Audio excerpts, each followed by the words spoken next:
Welcome to Pick Me Up, I'm Scared, the podcast. We're going to make this funny.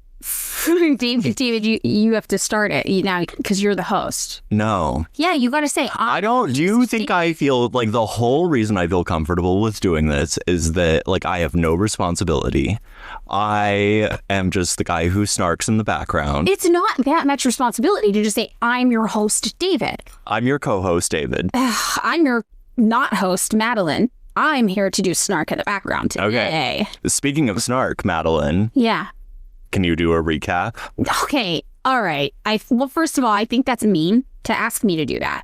Yeah. Okay, but here's what I remember from last week. Okay.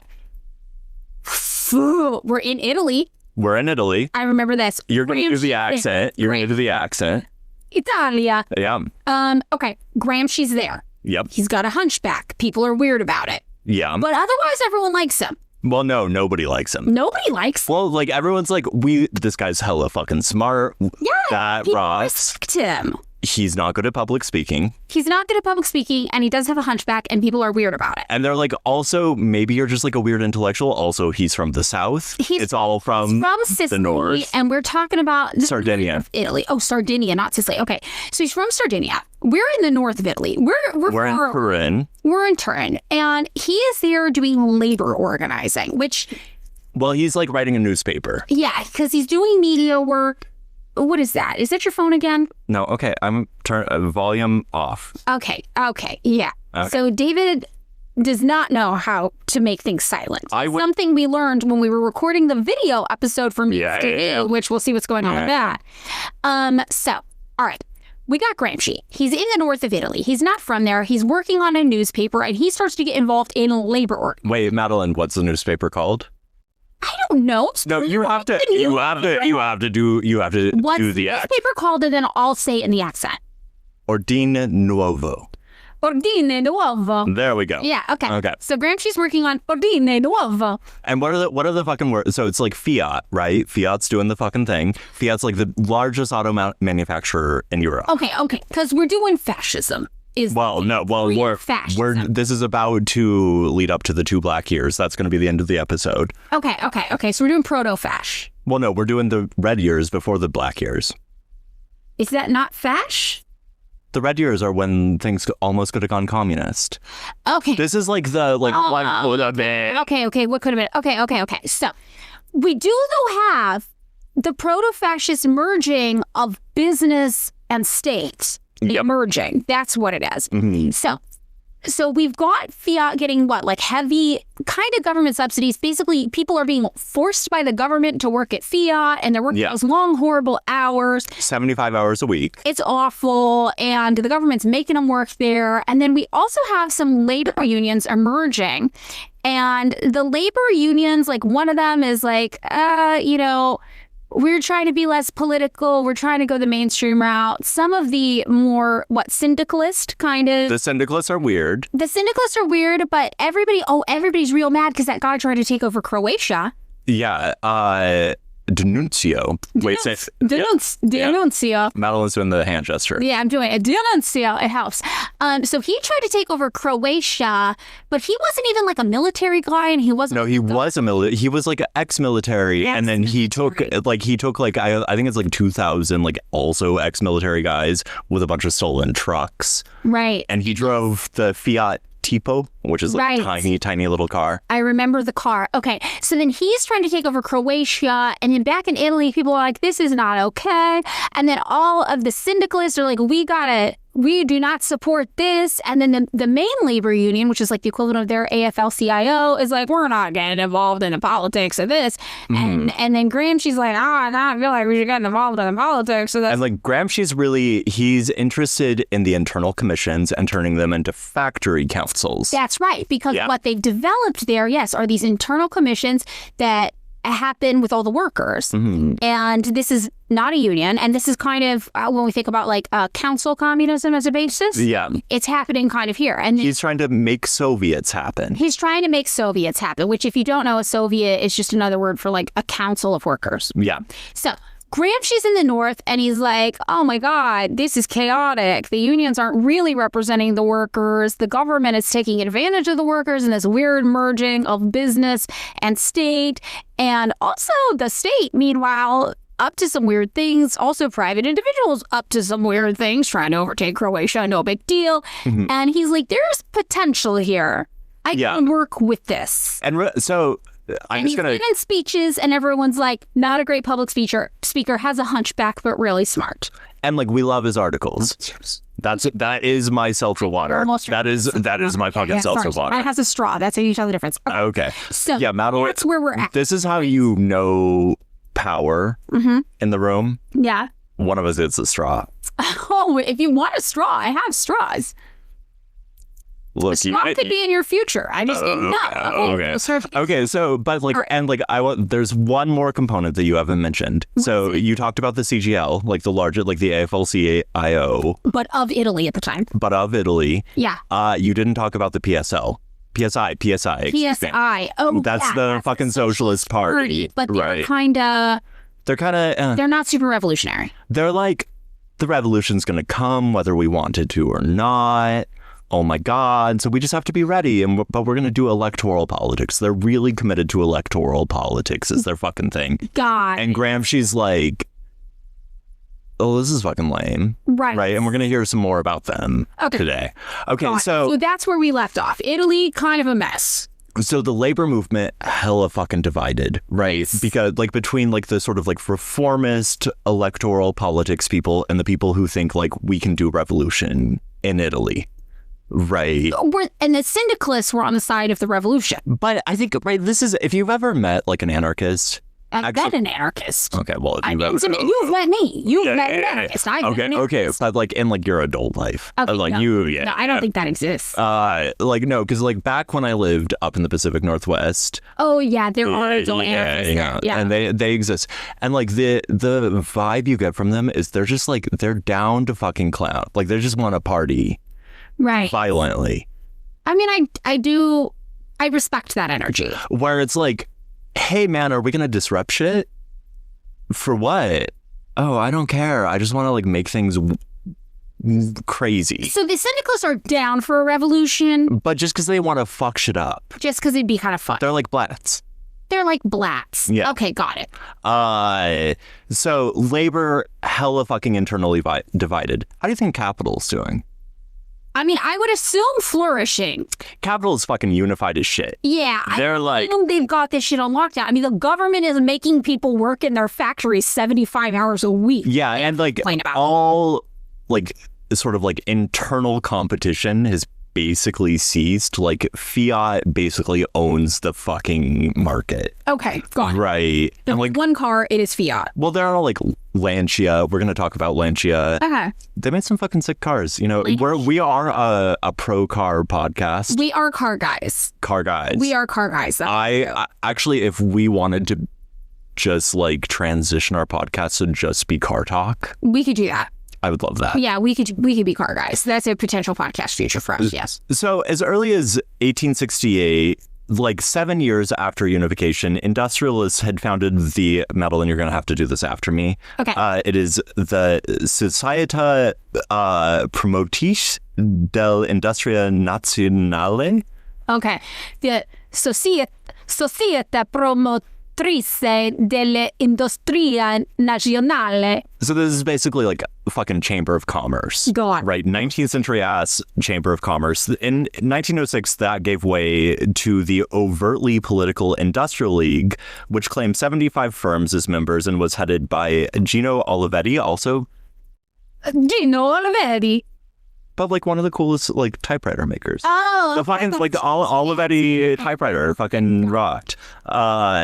By the end of World War I, that organization was reconstituted as the General Confederation of Industry, and Olivetti worked closely with Agnetti of Fiat, and both agreed that only class solidarity, i.e. bourgeois class solidarity, could defeat insurgent working class militancy.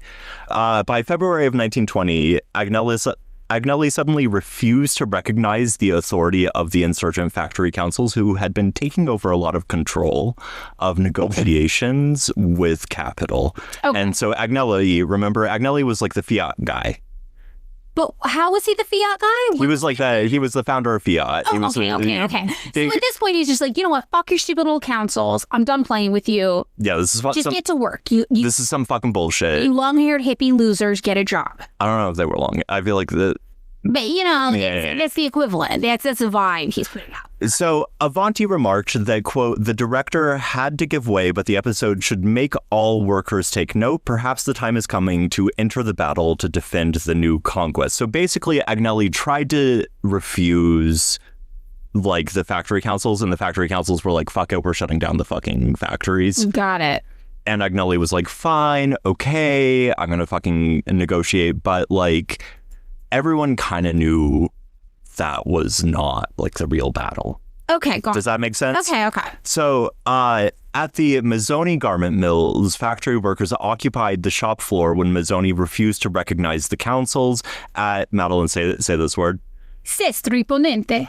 A small industrial hub near Genoa. Syndicalists occupied another cotton mill.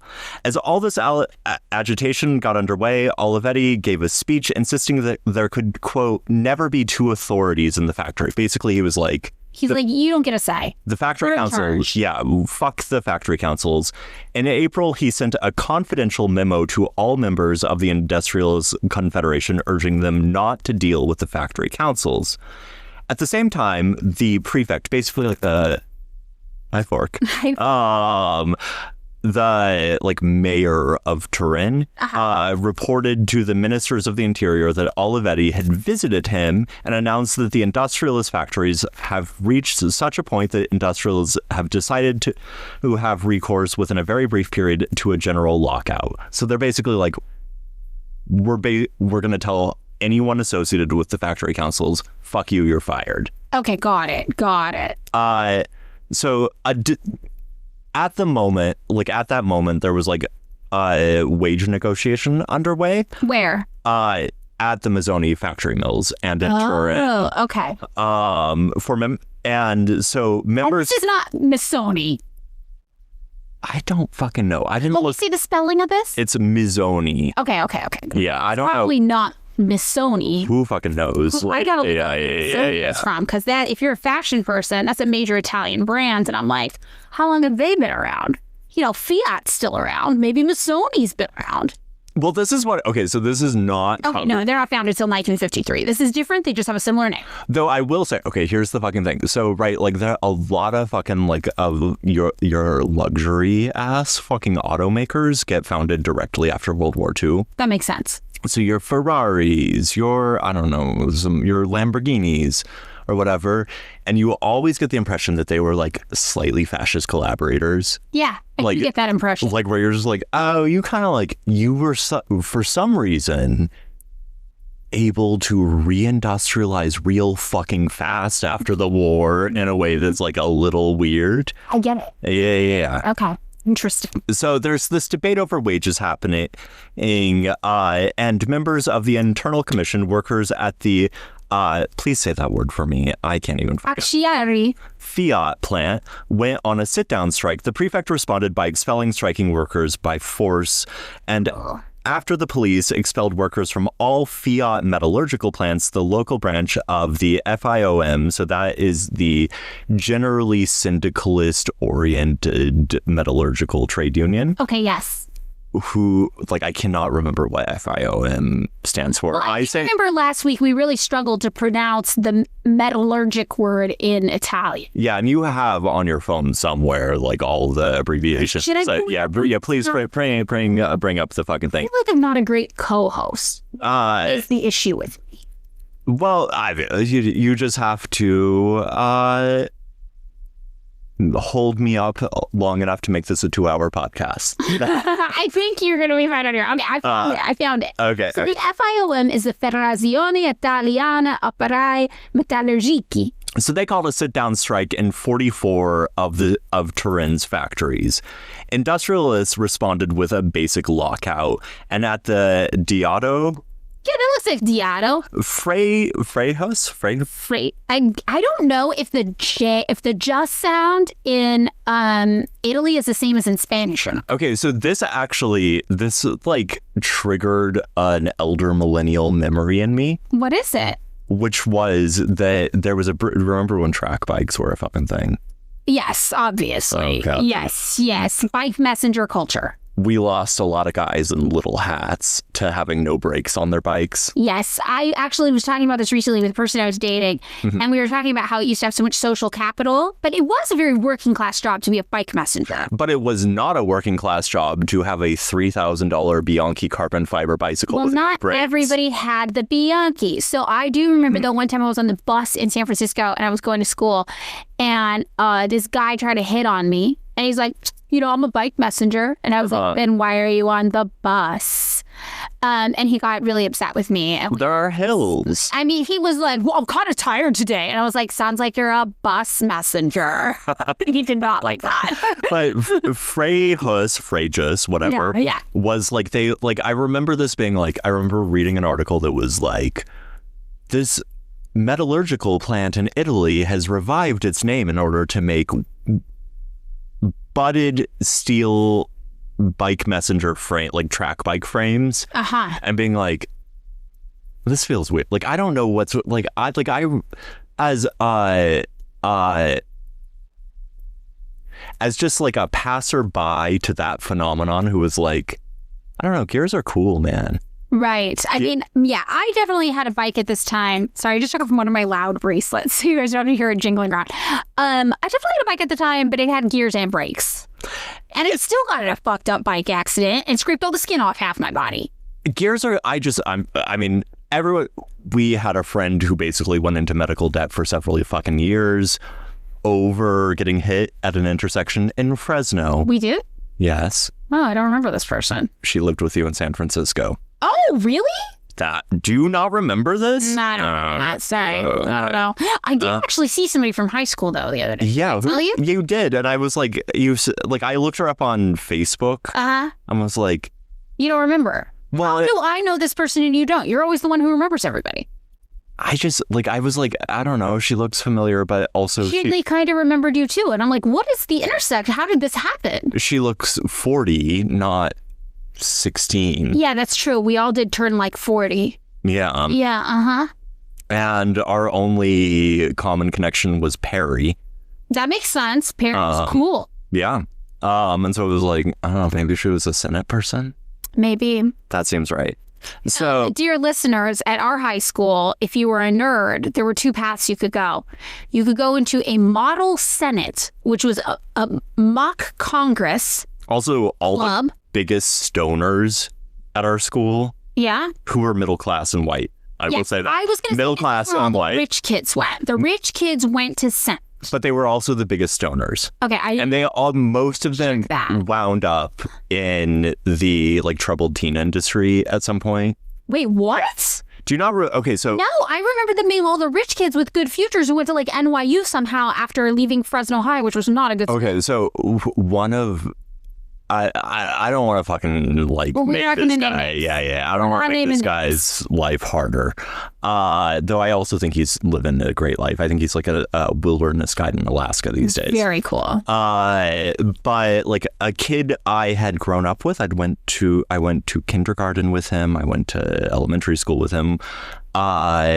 Grew up down the street from me.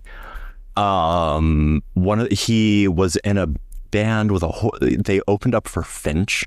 I remember that they were bad. They only did Misfits covers. Oh, I remember you telling me about the show, and I was like, I never went to the show, and I was like, wait. And then one day I had a sudden memory appear in my head of the show, and I was like, oh, I did go to that fucking arcade on Blackstone. Yes. Yeah, that was fucking it out of nowhere.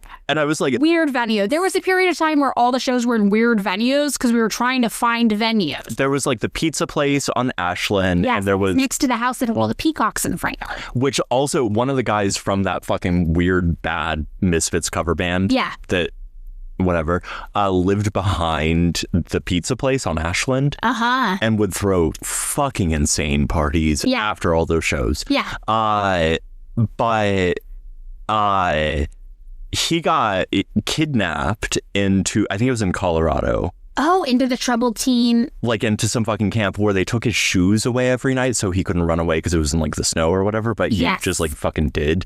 Kenna and I did a podcast episode all about the troubled teen industry. It's psycho, but he ran away barefoot from Colorado, hitchhiked his ass to San Luis Obispo where his sister was going to college or something. Mm-hmm. And then his sister was like, I live in dorms.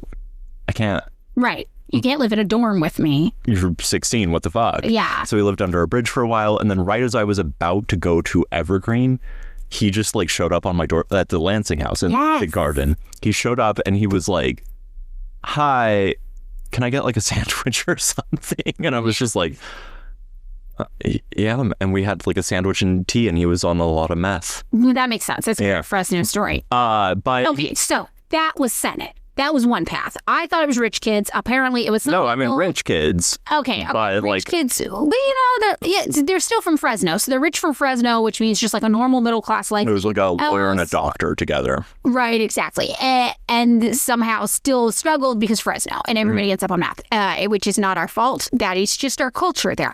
So then the other route you could take is the route that David and I went, which was speech and debate. I love that you think these are the only two routes. These were the only two routes for nerds to take at our school. If you were a nerd, you ended up in Senate or speech and debate. Or, no, I mean, because, like, I knew this, well, I don't know.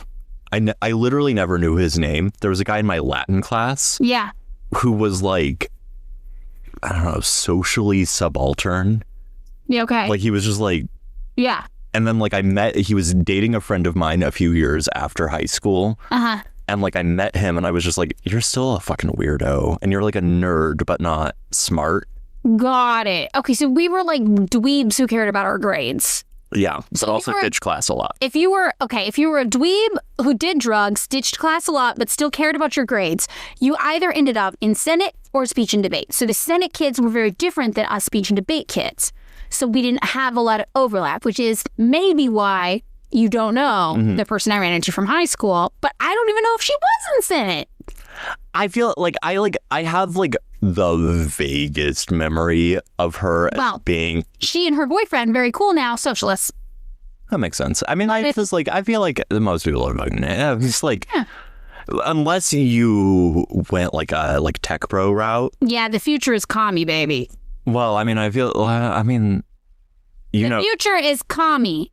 The future is a lot of people passively having commie opinions. No. Baby. No. The future is commie.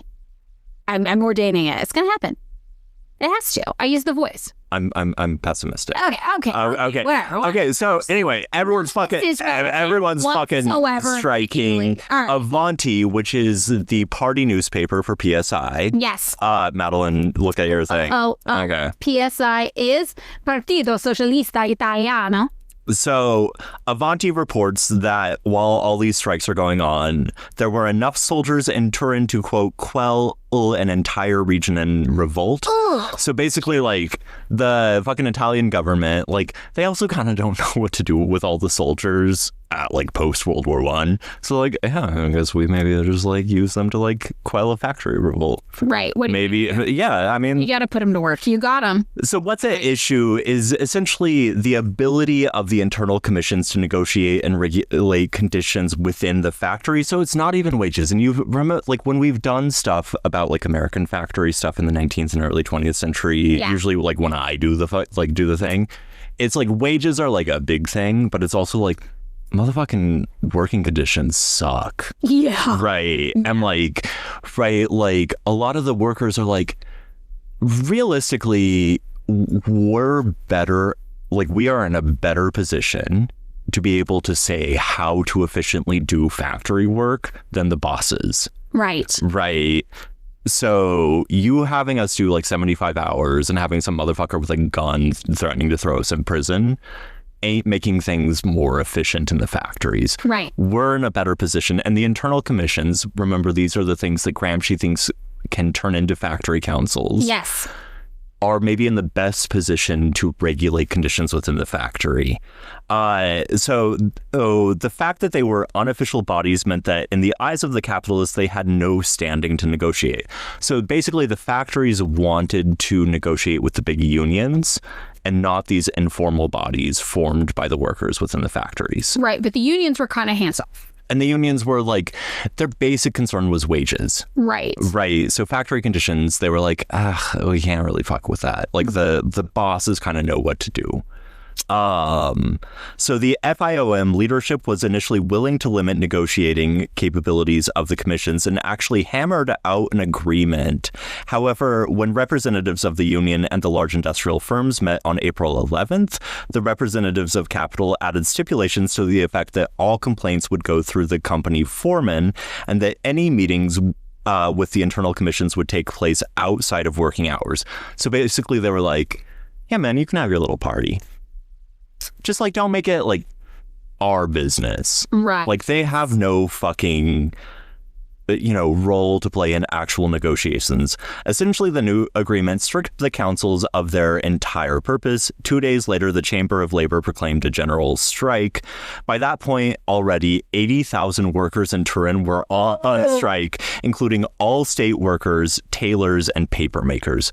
So that's not even like, this is like a tiny fragment of what's going to happen. This is wild, though. I'm also thinking this is such great foreshadowing. We talked about this in the last episode, but to this day, Northern Italy has the highest workers co-op concentration out of anywhere in the world. And this is the legacy. This is one of the things I always find, like when people talk, like when Americans talk about going to Italy and they're like, don't go to Milan, don't go to Turin, go to Rome, go to, like don't fuck with Northern Italy. It's all industrial. It's all fucking crazy.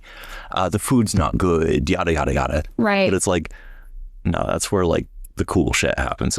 Yeah. Also, people hate Milan. Everyone hates Milan in Italy. Like I met people in other cities who are like, oh, I'm from Milan. Fuck that place. It's the Fresno of Italy. It's the Fresno of Italy, which is funny because it has this reputation for being very cosmopolitan, right? Mm-hmm. I liked Milan. Because it's like, it's an industrial. It's like a weird... It was cool, but it's like a city. I know, it was rad. Okay, so I feel like at this point we got to zoom out a little bit and think about what's happening internationally.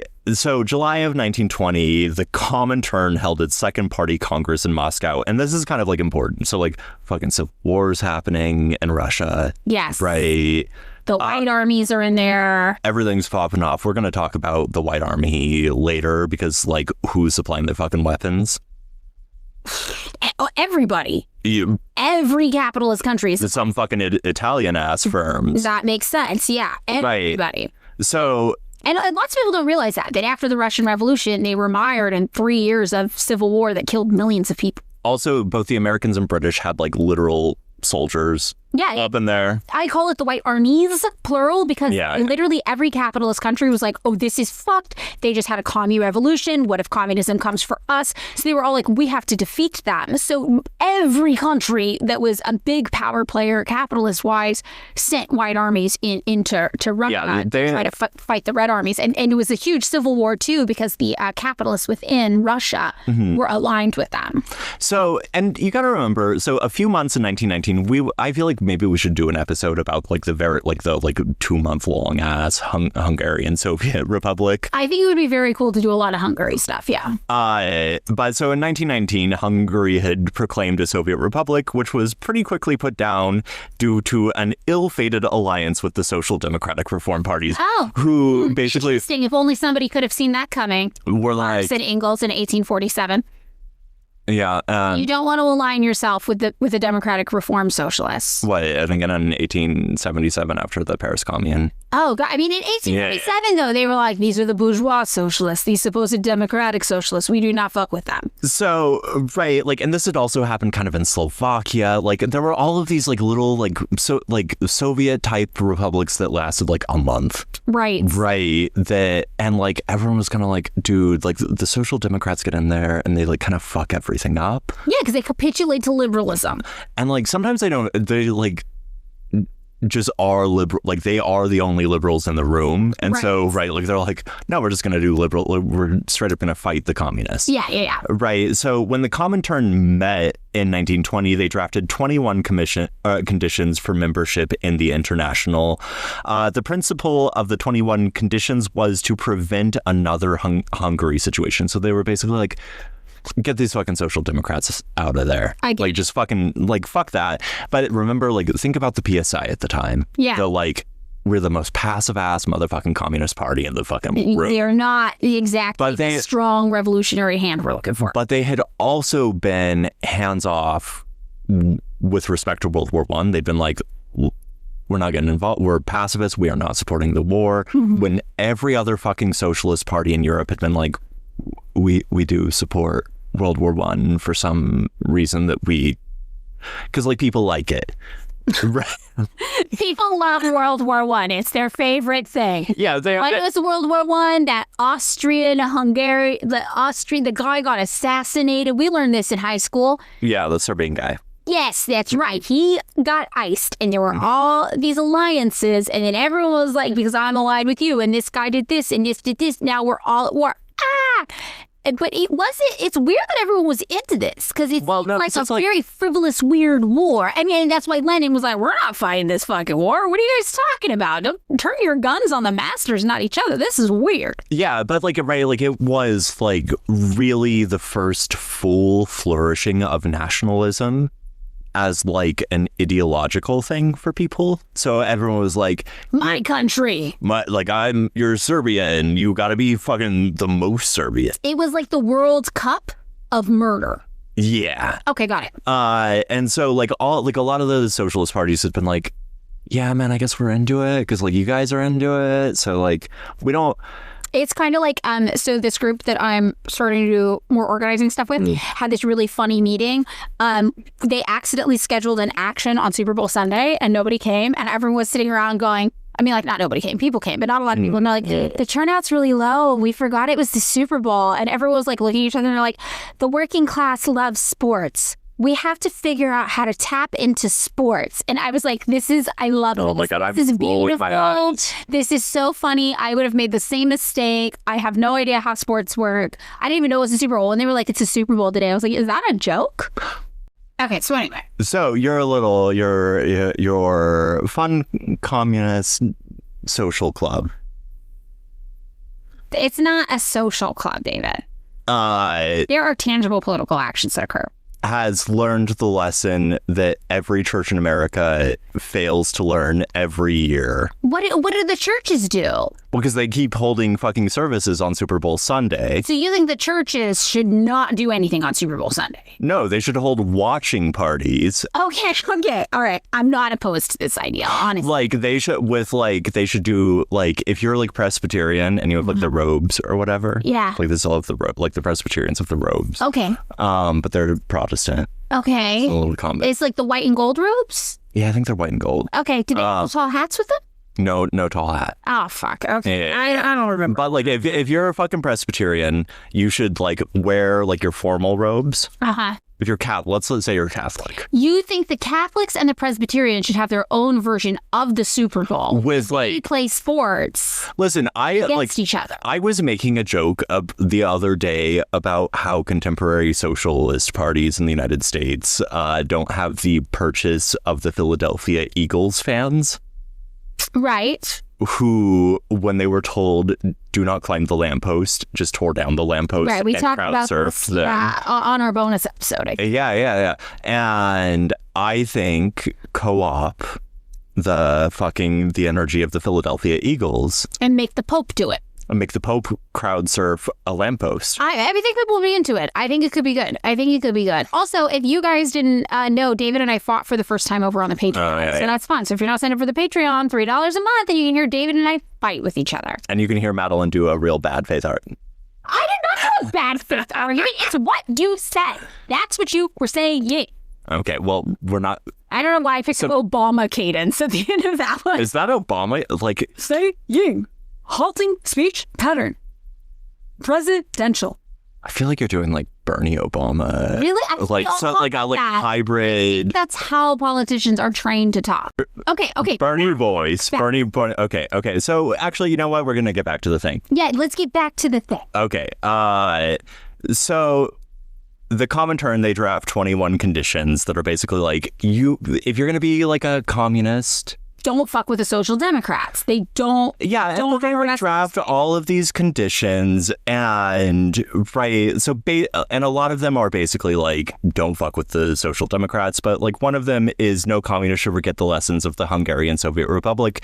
The Hungarian proletariat paid dearly for the Hungarian communists having united with the reformists, says the charter. And so, Madeline, I'm going to ask you to read condition 2. All right. Starting Condition 2. Any organization that wishes to join the Communist International must consistently and systematically dismiss reformists and centrists from positions of any responsibility in the working class movement. Party organizations, editorial boards, trade unions, parliamentary groups, cooperative societies, municipal councils, etc., replacing them by reliable communists. The fact that in some cases rank-and-file workers may at first have to replace experienced leaders should be no deterrent. So this is restated again in Condition 7, which says any organization that wishes to join the Communist International must consistently and systematically dismiss reformists and centrists from positions of any responsibility in the working class movement. Party organizations, editorial... Okay, they... It's literally the same thing. Yeah, no, but they... That out? Yeah, that's... you know what the Comintern should have gotten? What? A fucking editor. An editor. Yeah. Why is it 2 and 7? It's the same. Yeah, so it's worth noting, at the time, radical communist movements building steam across Europe, it seemed imminently possible that world revolution was just around the corner. I could see. So, like, everyone was, like, stoked on it, right? And, like, there are all of these internal memos among Comintern people that are like, dude, like, we gotta fuck with, like, the unionists in America. Like, that's, like, where the working... Like, they're, like... We are on the precipice of, like, the Marxists. They're, like, millenarian Marxists at this point. Okay. Does that make sense? Yeah, it does. I mean, yeah, I could see this. I could see this being really exciting. Momentum's building. Everything's changing. Yeah. Fast. And so all these delegates from the PSI participated in the conference, and their membership was eased because the PSI had been one of the few socialist parties to disavow intervention in World War I. And in any case, the leaders of the party, Sarati, who we talked about last time, and Lazari, who, I'm going to say, not a big deal. Okay. Like, he's just there. Give me a refresher on some facts about Sarati. Sarati was the guy who was like, we'll wait for the revolution. Okay, got it. Right, like, we are going to do our, like, a little electoral politics. We got granted our seats in, like, the, like, Italian, whatever, like, legislative body. Right. Yes. And when the revolution happens, we'll just be there. Yeah, okay, got it. Rocks. Lazari, not a big deal, he was just along for the ride. They were really loath to kick out some of the more politically motivated members, such as Filippo Turati, who was like more on the like, let's get our shit in the legislative body. We're not trying to fuck with like taking over the country. Right. So Gramsci at the same time and the rest of the staff of Madeline. Ordine nuovo. Was urging the PSI and the CGL to generalize the strike in Turin to all of Italy, which at that point constituted as many as 500,000 people throughout. Just 500,000 workers who would be striking. Yeah, so that was how many people were striking throughout Piedmont and Lombardy. Okay. Gino Castagno, there we go. A year earlier had articulated the CGL's position basically that the factory council movement would lead to particularism and through the weakening of power of the large trade unions would actually benefit the bosses. Okay, so so kind of like if we're divided like this. Yeah, and like this is the thing is like you do have to consider the sort of like praxis of the like big reformist trade union positions. Got it. I mean, they're not wrong that factionalism can be divisive and it's good to be unified under a banner, but it is interesting that the banner that they suggest is the one that is super passive and doesn't do much. Well, but right, like they're also saying basically if there is... Right, like if it's just like every individual has fucking factory council and like because like the like even Fiat as like a big corporation, they're not just like negotiating like here's Fiat, here's all the workers. Yeah, it's like one little metallurgical shop within Fiat negotiating with like one section of Fiat. Got it. Yeah. Right. Okay. And so if you have like, a few hundred factory councils operating within like a, disaggregated, Too decentralized. Decentralized Fiat system, they're not going to have like a lot of negotiating power. So they're like, we want something on the order, especially considering that Fiat, as we remember from episode 1, controlled something like 90% of auto production in Italy. Yeah, so wild. So, right, like you want something like sectoral bargaining. Got it. That makes sense. Right. I think it's worth always just considering, even though they're reformist as shit, what the CGL and the PSI's position was, which is like, we all need to be fucking together on this shit. I agree with that. I just think the position they thought everybody should be together on. But they were like, milquetoast. Yes, but they're like the things that we think that as like especially because conditions within factories might be different. The thing that we can negotiate on together is wages. Wages. Right. Right. So, Madeline, I don't know how I can't do the G in thing. Castanio's position is basically, once you get down to it not really unreasonable. Well, basically, he was really happy to reorganize the CGL in order to allow more democratic representation with the internal commissions made up exclusively of union members. Like, that was like a really big sticking point for the union, was that like the internal commissions could be made up of both non-union and union members originally. And the union was like mad at that. Well, they were like, because we want to have some fucking control over this. Got it. So only union members can be on the internal commission. Okay. And like, but they were allowing for non-union members to vote for the members of the internal commissions, just not serve on the commission. Okay, interesting. Right. And so Castaño's basic aim was to win the support of the Socialist Party, and his attempt to subsume the factory councils was given practical articulation by Gino Baldessi in May of 1920.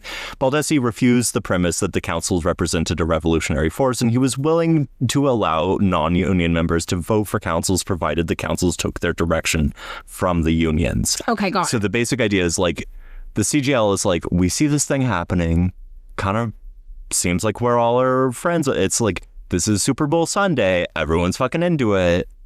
But can they come to our Super Bowl party? Got it. Yeah. And so the syndicalists and anarchists, meanwhile, really enjoyed popular support in metalworking hubs of Liguria, Romagna, and Marche.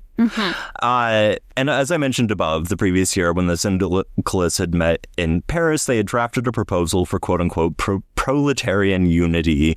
When the strikes broke out in Turin, Giovanetti of the USI threw his support behind the councils, reasoning that the councils would be a bulwark against reformism in the CGL. Meanwhile, and just to clarify, the USI, that is like the group of syndicalists. That is the... Well, there are a couple groups. So the bottom two in your list. Unione Sindacale Italiana. And they are like, okay, look, the CGL, which again is the Confederazione Generale del Lavoro, that's like their equivalent of like the AFL-CIO, the general union thing. They're like, that group is pretty milquetoast. They're not really interested in what we got going on. So the syndicalists under the USI are like, we got to do something to stop this from just becoming full reformist, capitulating to everything and losing basically all of our revolutionary power. Yeah. Exactly. So within the PSI itself, there was like this less left-wing faction of quote-unquote abstentionists, i.e. communists who resisted political reform as a means of change, which was led by Amadeo Bordiga. And again, the PSI is the Socialist Party in Italy, who in general is also kind of milquetoast. Yeah, but they have... These are the more extremist wings. These are like when you see commie sections of the DSA. Yeah, fair enough. I mean, I don't like the DSA. Are there DSA members still? DSA membership is super, super growing. I am not a DSA person. However, I do follow some communists who are in the DSA because they think it is like an opportunity for whatever. So I know there are commie factions of the DSA. You know my fucking thing. If it doesn't take place on the shop floor, whatever the shop floor. I know, you're really into unions. Well, no, it's not even union. It's just like, I don't know, man. Like if it's right, like the thing about socialism is that it is about worker control. Yeah. Right. Mm-hmm.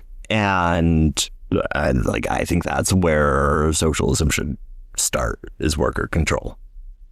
That's my okay. Anyway, so their journal Il Soviet regularly called for the expulsion of reformists and for a decisive break with the CGL and the trade unions.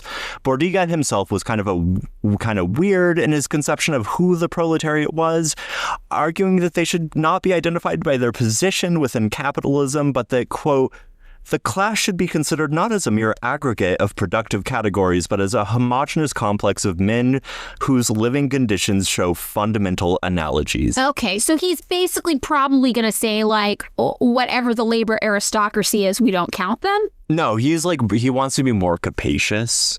Okay. In his understanding. Like, it's like almost like a Frankfurt School style understanding where it's like you're like the social superstructure under which you understand yourself constitutes your class position, as opposed to like where you are in like the material conditions of labor. Okay. Right. So I feel like that is kind of like, well, like the labor aristocracy psychologically align themselves with the bourgeoisie.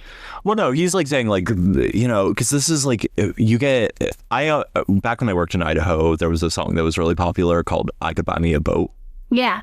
There was like, they say it's harder for a rich man to enter heaven than like a camel through the eye of a needle. Yes. But that still sounds pretty fucking sick. And if I had me $1 million, I could buy me a boat. Got it. Right. And so, but that would have been seen by Bordiga as like a kind of like working class position, even though it's like a labor aristocracy type position. Okay. Right. I don't think it is a labor aristocracy position. I could buy me a boat and I could buy me a truck to pull it. Yeah, I think that, okay.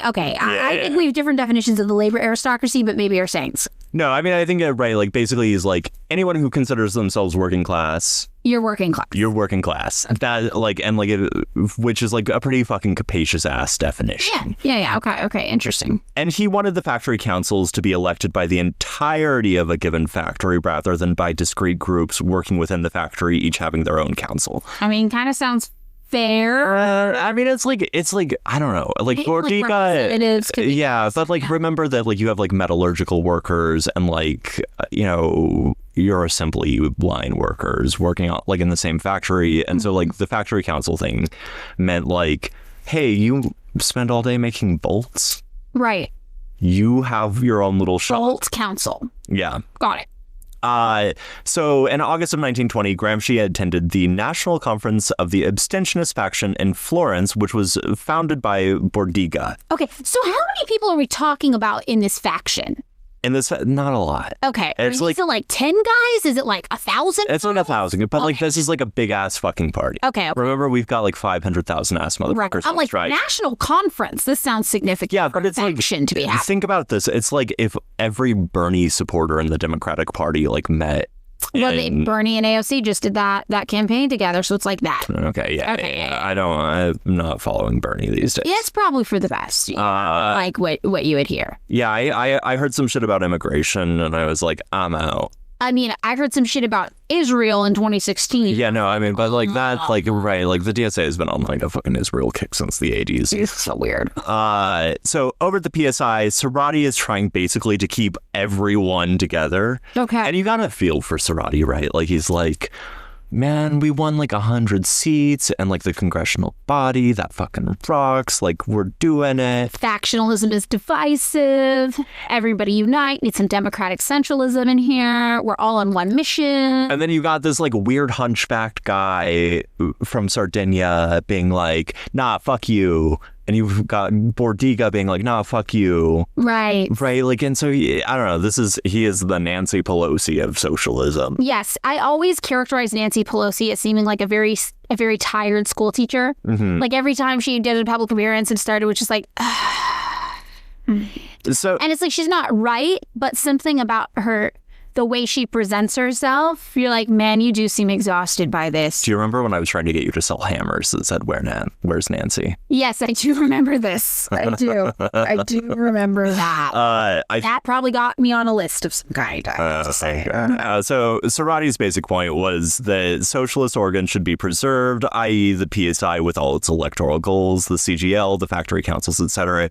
He kind of had the idea that the revolution would just come about of its own accord if everyone was patient. In 1919, he actually wrote a letter to Lenin in which he said, quote, I'm of the opinion that we should just proceed in such a way that the revolution breaks out in its own time, neither coup de main nor excessive delays. That, it seems to me, should be our tactic. We should await events calmly, yet actively, for they are maturing in our favor. During this waiting period, which should be as active as it is possible for us, we should make ready those institutions which you have had to set up and improvise amid great difficulties. Okay, so but like, how does he imagine the revolution is going to spontaneously occur if nobody takes it upon themselves to instigate a revolution? Okay, so do you remember? Is it like when people thought that maggots just magically appeared in meat? Yeah. Okay. So do you remember the quote that I started part 1 with about how there's no connection between Marxist theory in the West and like the actual working class? Yes, I remember that, and I do kind of, I get that. And like I think that Perry Anderson, the person who wrote that, is overstating his case. Yeah. And I think like the Frankfurt School has like a lot of cool shit that you should probably read about. Serrati, however, is like the proof positive of what Perry Anderson was talking about, where he like has no contact with what working people are doing. Right, totally. Actually, this reminds me of a conversation I just had with somebody on Twitter. Oh boy. There's this Korean communist. You can't call it Twitter. Yes, we call it Twitter. We dead-name Twitter. We dead-name Twitter. So this Korean communist. She's really cool. She does a lot of good work trying to educate people about like the goal for Korean reunification. She talks a lot about like Juche, I think that's what it's pronounced, Juche. I've actually never said it out loud until this moment. Okay, well. But it's the North Korean form of communism, blah, blah, blah. She talks a lot about it. And she was like laughing because she's always tweeting all these interesting things about the DPRK. And then one day she's like, yeah, and they have a free beer allowance. And then that's the tweet that blew up. And I was like, actually, when I told my ex-boyfriend about this, he started unironically sending me communist memes. He was just like, oh yeah, I'm in. Let's Chris? go. Yeah, let's go. DPRK all the way. And she was like, oh my God, have I been doing it wrong the whole time? Is the way to win people over to just remind them that North Korea gives you free beer and weed? And I was like, that is actually a great technique. Like, but that is kind of going along with the idea, like meet the working class where they are, talk to them in terms that are interesting to them. Super Bowl Sunday poke fight about communism with the working class. So Serrati's like perspective comes to be called basically maximalism. Okay. Right, which is like we have to maximize the number of people within the PSI. Okay. I mean, I get it. Strength in numbers. Yeah. And he's like, okay, you want to build some institutions. So when the revolution inevitably pops up of its own accord, which we didn't instigate or have. Like it's like the tides. Right. Then kind of like in Korea, how they had the People's Councils already up and running by the time imperialism fell. Yeah. We'll be up and running. We'll just have it there. Yeah. So that's like, and like, I feel bad, like, because Serrati becomes kind of like the dupe of history. Yeah. Right. But I mean, it's silly. It's almost like the position of a colonized people, but you're not colonized. How do you imagine there's some magical governing body that you all exist under that's going to spontaneously fall apart and you'll be ready to take over? But he just says, he's like, look, we're all called socialists. We just got to get as many people calling themselves socialists. And then, XYZ, we don't know what XYZ are, but they happen. Some conditions. Some things. Yeah. And then we're socialism. And then we're there. Right. So basically the leadership of the CGL and the PSI were unwilling to cede to the call to action made by Gramsci and the Madeline. Which one is it? Show me where. Ordine. No, it's Ordine Nuovo. Yeah. So An attempt was made to organize councils in Milan, which was Italy's other industrial hub. Gramsci commented that, quote, the immense factory of capitalist profit that is the bourgeois state has its vital center in Milan. A communist revolution in Milan means a communist revolution in Italy. So Milan, however, is where the PSI had its headquarters. And they are not super into a commie revolution. And Cerati, while paying lip service to the idea, more or less postponed raising the issue with the PSI until it died. Okay, all right. Whole lot of do nothing. So by April of 1920, the Piedmontese general strike was dead. Gramsci said of the movement that, quote, for the first time in history, there occurred the case of a proletariat that waged a struggle for control over production without being driven to action by hunger or by unemployment. Moreover, it was not merely a minority of working class avant-garde that undertook this struggle, but the entire mass of workers in Turin who went into battle without a thought for sacrifice or privations and waged the struggle to the end. And you can see how important that is, that he's like, this is not like mass peasant rioting for like bread. Right. This is like, they are concerned about control over the factory floor. They're concerned about democratic like they're concerned about communism, basically. Right. Yeah, it is more along lines of what Marx predicted. Right. And it failed. Right. And I mean, we see the most successful communist revolutions have been peasant revolutions, which is not what Marx predicted. Yeah. And so it basically failed because the proletariat was betrayed by the leaders of the Socialist Party and the trade unions, keen to shore up and maintain their own power. Angelo Tasca of Ordine Nuovo, the guy who eventually became like a Vichy guy in France, but like he's chill so far, like, you know, he's a few years off from that, said of the PSI that it had a, quote, parasitic psychology like that of a future heir sitting at the bedside of a dying man, the bourgeoisie, and thinking that to shorten his agony just isn't worth the trouble. Interesting. I feel like that's... Yeah, that's a pretty good analogy. I'm really getting a picture. Yeah.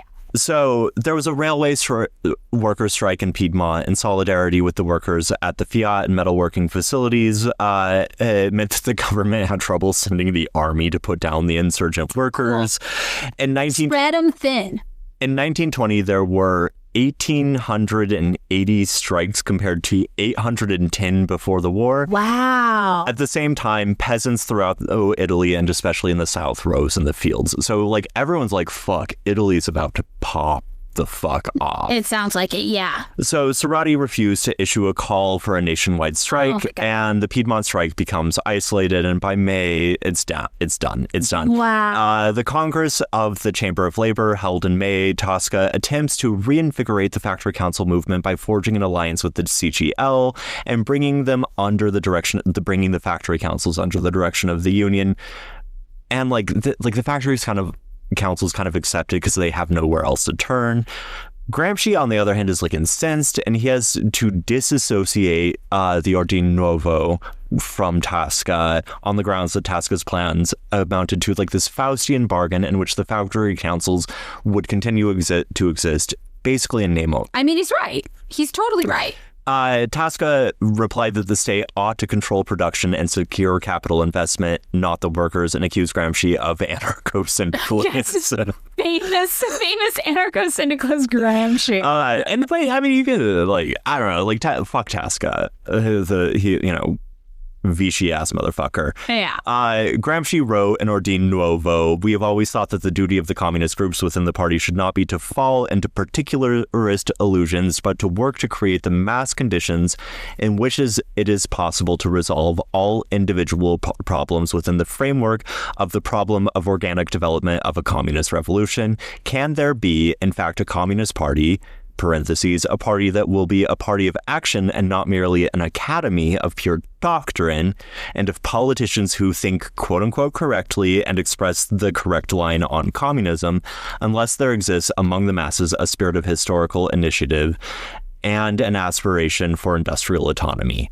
Again, this is, and we're going to come back to this as my conclusion for the thing, that like Gramsci is turning inside out the notion of productivism. Okay. Right, that like industrial autonomy is like the way to think about communism, and that like an organic intellectual class is a class that understands the material processes of production. Yes. Right.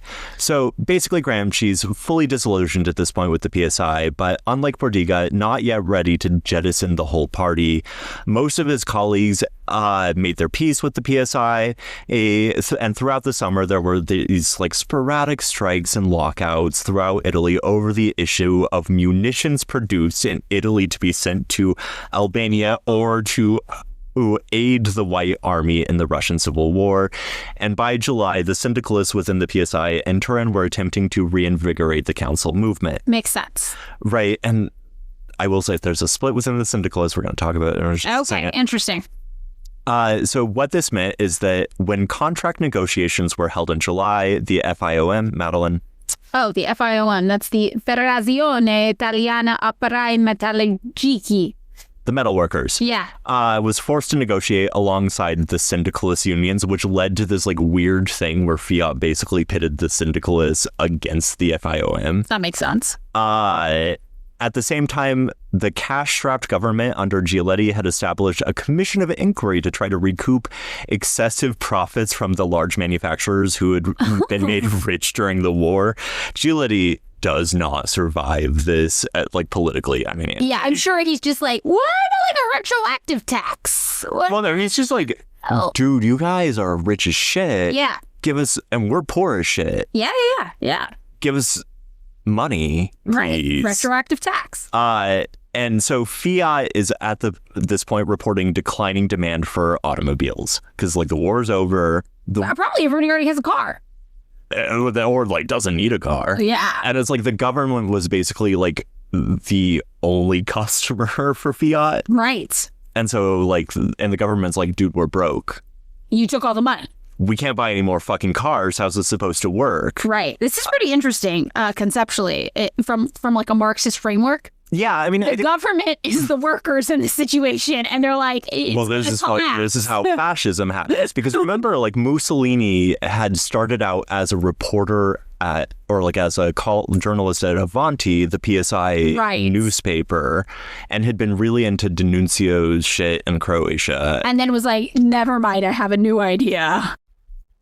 What if we incorporate all the workers into a national economy and subsume capital under a national framework whose ideological basis is nationalism and like a return to some like vaunted prehistoric ideal of Italianness? And we don't actually get rid of capital.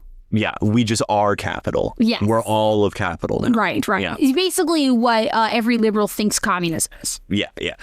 Fascism. Yeah. It's actually fascism. It's actually what's happening in the United States. So by the end of August, all the large metalworking firms associated with Fiat and Ansaldo refused to negotiate with workers and attempted to play various union factions off of one another, first in Milan and then 2 days later throughout Turin. Workers started occupying the factories. Estimates range between 400,000 and 500,000 workers directly involved in the occupation. Wow. Just in Turin? In Turin. With like basically all of Turin is now just occupied by workers. Wow. Millions more indirectly involved. Because you got to think like women, like families, like everyone fucking involved. Wow. The occupations were entirely peaceful, save for one death and a few managers who were kidnapped for a day. I mean, like, managers sometimes she has. Who died? What's the death? It was just like accidental. Like it was like right. Tree safety. No, it was like the workers were trying to occupy a thing and there was a manager who wouldn't get out of the way, so they shot him. Oh, I mean, I don't know that that's accidental, but I get it. I fuck with you. So as tensions increased, many factory workers began making guns or bombs in the factory. So it was like, hey, we used to make a Fiat Tipo. Now we're making pipe bombs. That's kind of cool. That's pretty. I mean, I'd be terrified. You're a Fiat guy, and you're like, sir, there's been a development. They're using our equipment to make bombs. Oh my god, I'd be terrified. I'd be like, oh shit. So at the beginning of September, so this is like the height of the whole fucking like the Biennio Rosso. like it's a work stoppage. Like no one's fucking working on anything but bombs. But after a week or so, the workers began manufacturing cars again and were actually more productive making cars. That makes sense. What did they do with the cars? They're just like, I'm keeping a car? No, they were just like in like the lot next to the factory. And they're just like, yeah, we made some cars. Yeah. All right, okay.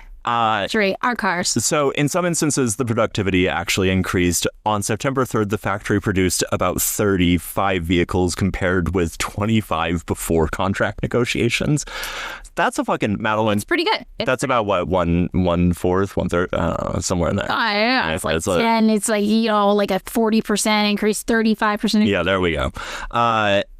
So commissions within the factories were in permanent session. Red guards were established throughout Turin. Cool. And production inside the factory shifted to guns to arm them. So sick. I'm really into taking control of the factory to make weapons to kill the factory owners as a cause. Well, it was mostly just to defend the occupation. Defensively kill factory owners. It was literally to maybe shoot the manager because he doesn't get out. I think that is so hardcore. That is so wild. At this point, like the Giolitti government is like, we're going to send in soldiers. The railway workers are on strike, so we don't know how to send in soldiers. Rad. Love this. This is great energy. And then, okay, so remember the productivist bent that Gramsci had and how hard when they tried to implement it, it was for them to get hold of like the design books, the accounting books, like to like actually do productivism on the worker level. Right.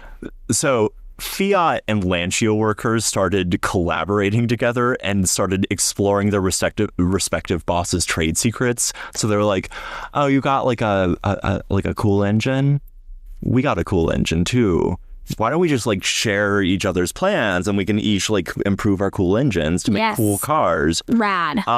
This is so disappointing that this did not pan out because this is very inspiring. Yeah, Giolitti and the PSI fucked it. God. So by the middle of PSI, this is why you don't collaborate with reformists. Of September, 187 plants had been occupied in Turin alone, mostly in auto body shops and in foundries. And so here's the fucking thing, right? In early automobile production, auto body shops are basically coach builders because usually what happened in automobile production was you would make a chassis and an engine, you would put them together, and then that would go to a separate shop that would make some sort of like either custom made or like semi-bespoke body. Oh, okay. Right. Like the idea, so all cars were body on frame. Right. Right. And so is it not like that now? No, it's all unibody construction. That makes sense. Where like the frame and the body are one. Yeah. Unibody. Yes. Weirdly, this is what happens when you find that the extraordinarily racist and homophobic show Top Gear. Yes. Also puts you to sleep within 10 minutes of putting it on in the background. Very bad men. Very bad men. Very entertaining show.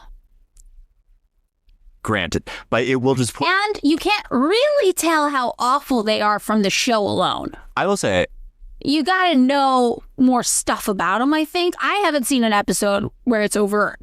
I've seen a couple. I will say, I fuck with James May. Okay, I don't know which one that is. That's the long-haired guy that they make fun of for being a hippie. Okay, got it. Yeah. Got it. Okay. He's a victim. No, I mean, he's still bad and fucked up. Oh, okay. But, like, I don't know. He's your favorite evil man. He's my comfort bad man. He's my comfort bad man. But, like, as a consequence of which I know weirdly large amounts about automobile production. Yes. So Gramsci, he's initially really pessimistic about the movement. What? How is he not on board with this? He's on board, but he's, like, not... He's you about it. He's realistic about it, and I'm going to say he's proved right. I mean, he is proved right. So if the workers become convinced that the occupation of the factories was an attempt at direct communist management, they would quickly become disillusioned because he's like, this ain't going to fucking work out. And then if the workers are like, this is communism, and then communism doesn't work out, then the workers are going to be like, fuck communism. Right. So as the industrialists demanded help from the state, Giolitti initially told Agnelli, the CEO, founder, whatever, owner of Fiat, Okay. that the state would not use the army to expel the workers, but as the occupation continued and rail workers started diverting shipments to occupied factories, So cool. which was like, right, if you were like the people who had like the ore to make metal, all of a sudden the railway workers are like, cool, we're sending that ore to occupied factories. So rad. It's so cool. Foreign investment gets really scared and starts disinvesting from fiat. Got it. Right. Giolitti attempts to broker a deal specifically over wages, which was not how this started. It was about factory control.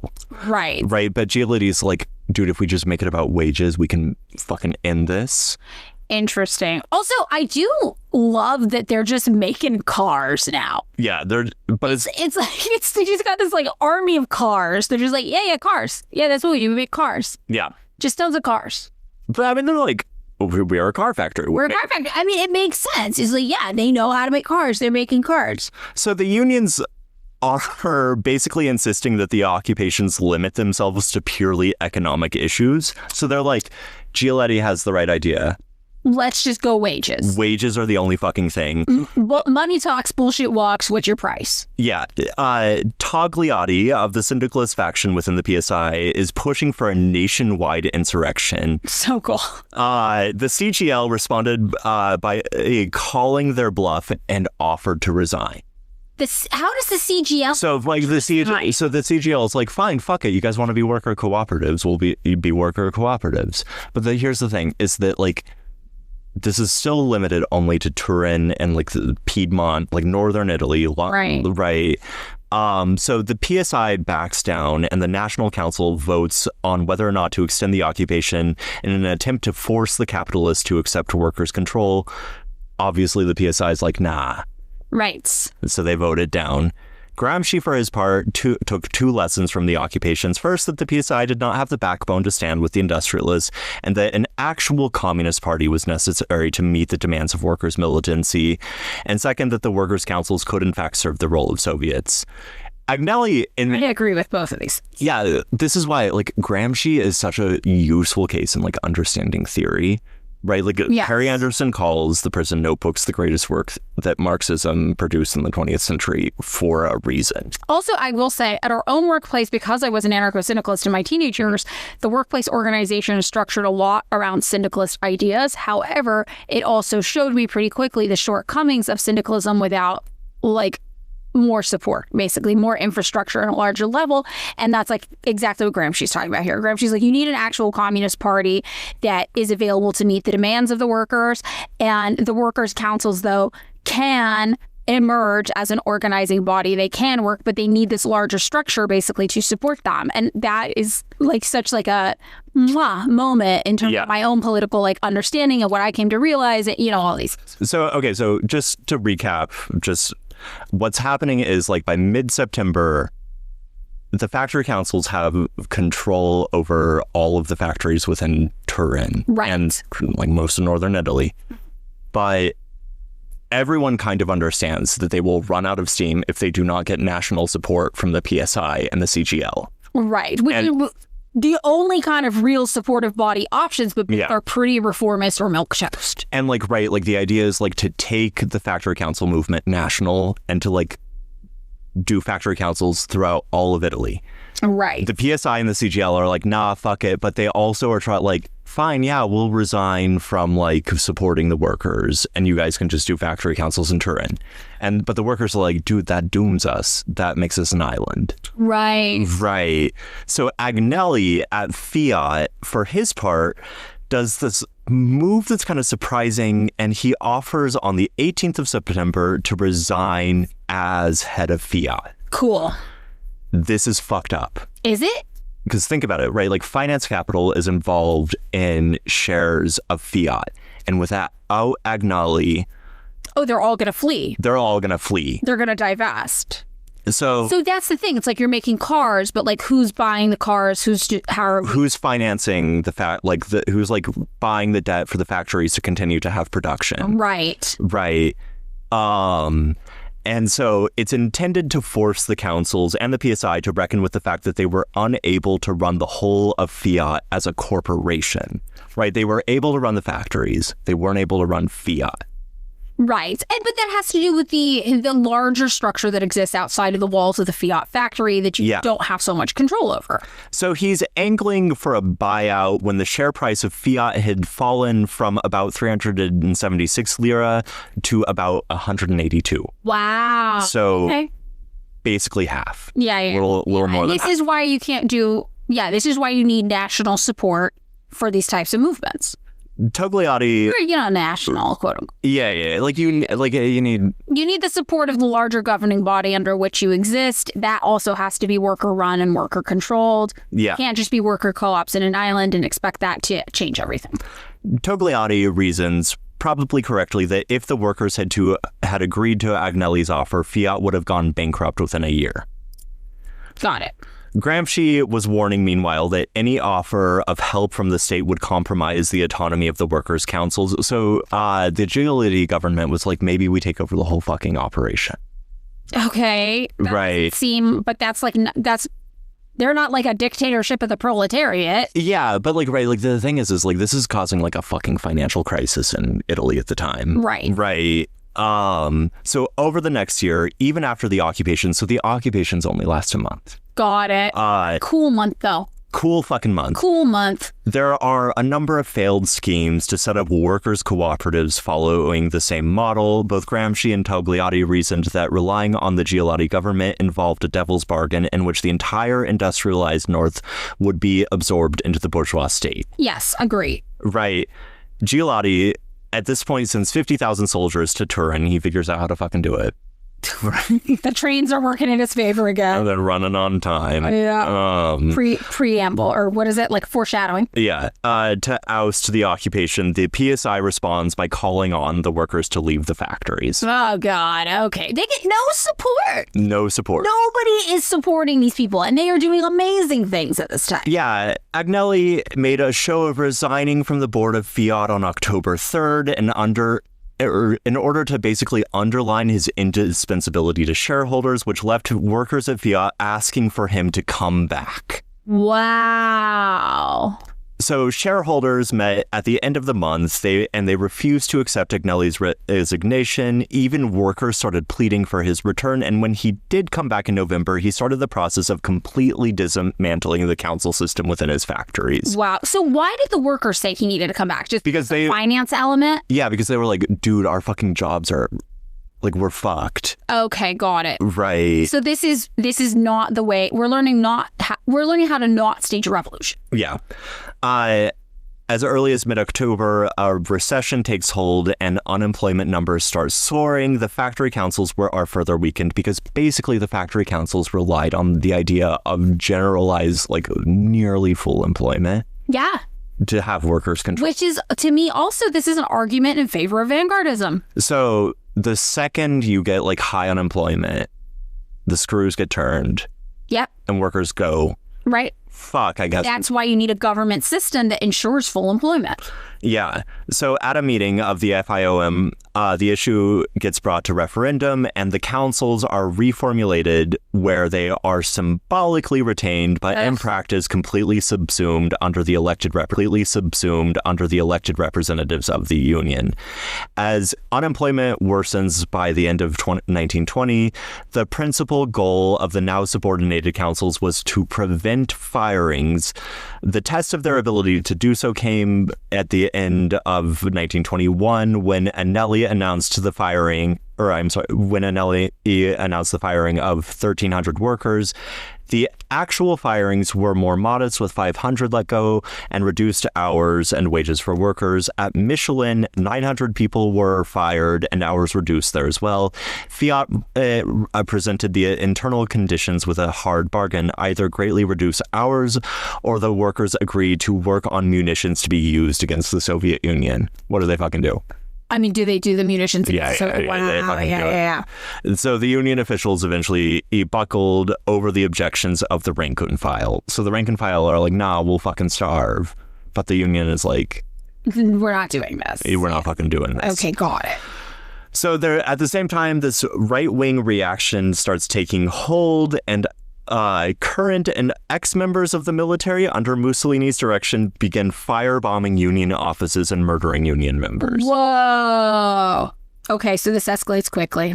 Only a year previously, members of the PSI had held aloft an empty coffin symbolizing the death of Mussolini's career when he'd lost office in like the Italian government. Yeah. But in a stagnating economy with economic losses blamed on labor unrest, Mussolini was able to gain substantial support. Gioletti's government meanwhile forced the industrialists to come to the bargaining table on purely economic issues. And by September 19th, a trade commission of 1921, a trade commission was set up with representatives from the union and employers. On September 24th, abandoned by both the PSI and the CGL, workers throughout Italy voted in favor of disbanding the factory councils. So a year later, a third Comintern Congress, Trotsky reflected on the events of September thus. Judging the party from a political standpoint, one can only conclude, for this is the only possible explanation, that the Socialist Party of Italy conducted a policy that was revolutionary in words without ever taking into account any of its consequences. Everybody knows that during the September events, no other organization became as flustered as the Socialist Party of Italy, which had itself paved the way for these events. Now, these facts are proof that the Italian organization, and we should not forget that the party is not only a continuity of ideas, a goal, and a program, but also an apparatus, an organization, which through its ceaseless actions creates a guarantee of victory. In the months of September, this organization was the scene of a gigantic crisis for the proletariat and the Socialist Party of Italy itself. I think that sums up. Yeah, I think it's true. Yeah, they were betrayed. Again, I don't know, you got to differentiate Trotskyists from Trotsky. Okay. Trotsky, smart man. Trotskyists, kooky. Weird motherfuckers who are probably in a cult. You heard it here, everybody. David thinks the Trotskyists are a cult. No, I'm saying, like, if you, like, depending on... It's like, what's the RevCom motherfuckers who show up at every fucking protest? Right. Who are Trotskyists, air quotes. Right, air quotes. Yeah. Cult. I mean, I did just, one of my online mutuals, I saw an organizing thing, and I was like, oh, where'd you come here from? And they gave this face, and they're like, I was doing some study groups with Trotskyists. And I was like, say less. But this is the thing. Trotsky, smart motherfucker. Lenin liked him for a reason. Very good analysis of how things work. Mm-hmm. Trotsky is not reading Trotsky. What they would like is to not be communists in like any kind of mainline way. Yeah. They're theoretically communists, but they don't support actual communism. It's kind of what we were talking about at the top of the first episode. Yeah. Yeah, there's a lot of people who are theoretically communists, and they will not support actual attempts at communism ever. So, February 1921, the CGL held its conference in Leghorn. At the conference, Gramsci and Madeline. Ordine nuovo. Thank you. Made their final appeal for a national conference of labor councils. They're like, this is how we reformulate the labor councils to be a national movement so they can get some fucking backbone. This makes sense. Right. In a speech, Gramsci said that the struggle for the formation and development of the factory councils and workshop councils is, we believe, the specific struggle of the Communist Party.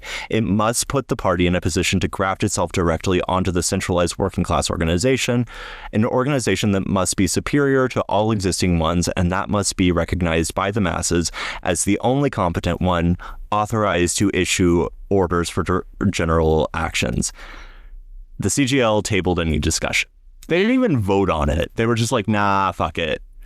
By March, the situation turns grim, with more than a fifth of the city's tire workers out of work and 12% of the chemical works unemployed. By the end of the month, 10,000 workers in the city were unemployed. 2,000 workers at Fiat were sacked. 1,000 at Dubosc or Ordine Nuovo credited the firings to political retaliation for the occupations of the previous year. Workers at the Michelin plant staged a strike, which was met with a lockout, and before any plan of occupation could be formulated, the prefect of the city ordered in the army. Wow. At Fiat, negotiations stalled over Agnelli's insistence on disbanding the factory councils, which led to a renewed occupation of all the main Fiat works. Fiat responded with mass layoffs and told workers individually that they would be rehired only after signing a statement opposing the councils. Wow. The strategy was largely successful, and Fiat was able to collect nearly 10,000 signatures and reopen the plant. Gramsci, Ordine Nuovo, and Bordiga of the abstentionist wing of the PSI, meanwhile, were despairing of getting any help from for the councils from the PSI and split away to form the Italian Communist Party in January of 1921. Gramsci and Togliatti took over leadership of the party after the Congress of Leghorn. And here's the funny thing, because remember, Gramsci had been like a Sardinian nationalist at the beginning and had been pro-war when he was like 18 or whatever. That became like a real issue at Leghorn, and everyone was like, hey, remember when you were 18? Wow. So the Comintern was hostile to Bordiga. Martin Clark, in his estimation of the legacy of Ordine Nuovo, puts it thus: the movement thus provided the party with its leadership for more than 40 years, as well as providing many of the persistent myths that surround the Italian Communist Party to this day. The idea that Fiat is the capitalist firm par excellence, the belief in the peculiar importance of the Turin working class, comparable in proletarian status to the miners in Britain, the leadership of intellectuals from the quote-unquote Kingdom of Sardinia, and above all, the willingness to debate cultural and historical topics, the hostility to congealed orthodoxy and sectarianism. All these features of the Italian Communist Party are ordine vista. Wow. Right. So even Wait, so just a point of clarity, was it Gramsci or Bordiga who was in support of the war when they were younger? Gramsci, but then he Right. Okay. you know, Gramsci's this hick from Sardinia. I mean, whatever. He was 18. Who comes to the north, joins a socialist organization, but still has some weird ideas. Yeah. But he and Togliatti eventually take over the party, or they become the guys. Tosca, he's there for a minute, and then he's like, nah, I'd rather go to France and become a Vichy fascist. Right. With the notable exception of Agnelli, who, remember, Agnelli was weird in the sense that he kind of wanted a European Union common market thing. Okay. Do you remember this from first episode? Yeah, I do. Right. So Agnelli is the only one to not go full fascist under Mussolini. Interesting. He's dude, liberal capitalism rocks, man. He's liberalism. He's liberalism is international. Imperialism is the highest form of capitalism. So everyone else, you got to get out there. Everyone else is fuck yeah, Mussolini. This guy rocks. He's gonna discipline the working class. Right. And Agnelli, a capitalist, is we need more markets to sell to exploit, to take things from, to buy things from, to trade with. Nationalism will be the death of capitalism. Which is interesting because whenever we see anti-capitalist movements or anti-feudal movements historically, they go one of two directions. They go nationalist or communist. Yeah. So that does make sense. Nationalism is at odds with capitalism. I mean, I feel like nationalism is the capitalist reaction to the shortcomings of capitalism. Yeah, right. Exactly. It's the conservative way of reacting to the negative shit. So basically, capitalism, fucking flawed, messy, weird, doomed system, right? Mm-hmm. So when people see that, they respond one of two ways. The conservative way, which is they go full-blown nationalist. That's MAGA shit. Yeah. And they are expressing working class frustrations with capitalism. They're Brexiting. Yeah, so they go full nationalist with it. And then on the other hand, you have the left-wing response to capitalism where this is failing, we're going commie mode. So it is really interesting seeing it play out. Yeah. Okay, so just to give you an example of how this plays out, ahead of the elections that brought Mussolini to power, the Turin Industrial League gave 21,000 lira to the fascist party and lent them a truck. Whoa! Okay. Fascism was basically a rural phenomena at the beginning, and it won its principal support among rural landholders. I mean, this is United States MAGA. Yeah, Giolitti's government had, in its attempt to mollify the industrial working class through brokering an agreement between the trade unions and the employers, alienated large parts of the bourgeoisie, which led to the loss in the May elections. Got it. Mussolini comes to power. Meanwhile, a split is occurring among the syndicalists, and I told you a lot of those fucking syndicalists become fascists. Yeah. Here we go. Those syndicalists who had struck close to, albeit weird, interpretations of Marxism formed the Arditi... Wait, can you just say the fucking thing? Arditi del Popolo. There we go. So basically an armed force of workers and ex-soldiers to fight the rising tide of fascism. Yes. So they rock. Yeah, so those, that's the school of syndicalism that I was learning from when I was a little anarcho-syndicalist myself. So Alceste d'Ambris. Yeah. Okay, no, that's fine. I don't know how to pronounce the name. Alceste d'Ambris. There we go. On the other hand, as well as large sections of the UIL, Madeline, on your sheet. The UIL being, this is one we haven't talked about. No, yeah, but... Unioni Italiane del Lavoro. That's the Italian Union of Labor. We talked about them in the first episode. We haven't talked to them in a little bit. That was a syndicalist kind of organization as well, but they were not the same as the Unione Sindacale Italiana, who, we talked about earlier. So that the UIL were the ones who, Fiat played off against the metal workers in their negotiations, right? So they were a little different than the anti-fascist syndicalists. Okay. So D'Ambris, whatever the fuck you say that motherfucker's name, was a veteran of the army who had praised D'Annunzio's takeover of Croatia. Weird, real weird. He was because he was and he's with the UIL. Yeah, he's with the UIL, and he the UIL in this abbreviations list you gave me. Sorry, I just want to intervene. Syndicalist is in quotes. Yeah. So these are not real these are syndicalists. This is Martin Clark's shit. Okay. This is, but they're syndicalist. But this is the thing about if you've met an anarchist at a punk house in their 20s, you're just down for chaos. You're not a chaos agent more than This also says an interventionist, air quotes, and syndicalist, air quotes, whereas the Unione Sindacale Italiana, they are just called anarcho-syndicalists without any air quotes. But this is so someone's skeptical of the UIL. Martin Clark. Also, Martin Clark skeptical of the UIL's politics. I highly recommend Martin Clark's book, Antonio Gramsci and the Revolution That Failed, which is where primary source, which is the primary source for this episode. Listed in our sources. And is an extraordinarily smart analysis of all this shit. These guys, these are your punk house anarchists who just want to party. Right. They're you mean we get to fight shit? Yes. Sick, dude. That sounds sick. So when D'Annunzio takes over Croatia, or the Fiume port in Croatia, they're party on, bro. Let's go, yeah. So they saw it as a path forward towards restoring Italy's prestige lost after the Treaty of Versailles, and they start praising Mussolini. On his own side, Mussolini, in the pages of Madeline, Il Popolo d'Italia. So this was the journal that Mussolini founded after he got fired from Avanti. Got it. Yeah, that makes sense. Attempt to turn the experience of the occupation to his own ends, praising the factory occupation. Right. So he praises the workers for continuing the production of cars and promising that the fascist rise to power meant an empowered working class. D'Ambris took the bait, saying, quote, "I'm not personally a member of the Fasci de I can't say anything. Combattimento. There we go. But I wanted understood that this is because my position as Secretary General of the UIL, which makes it impossible for me to associate myself with any other movement. If it were not for this, I would be a part of the fascists. Oh. Not because I find everything they do acceptable.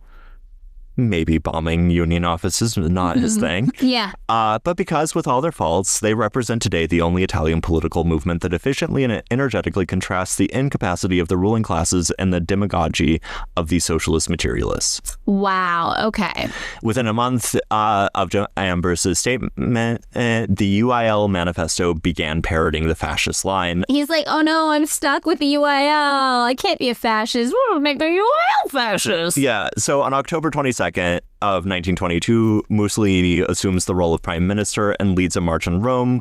Gramsci spent the next 2 years in Moscow as representative of the Italian Communist Party. By 1926, he was imprisoned. He died in 1937.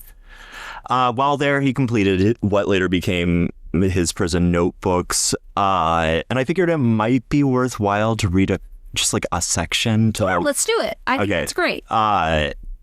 So this is from the section, if you're looking at it's on page 289 of the Gramsci Reader. Okay. Titled Rationalization of Production and Work. The tendency, I'm just going to say, Leo Davidov, that was the code name for Trotsky. Okay.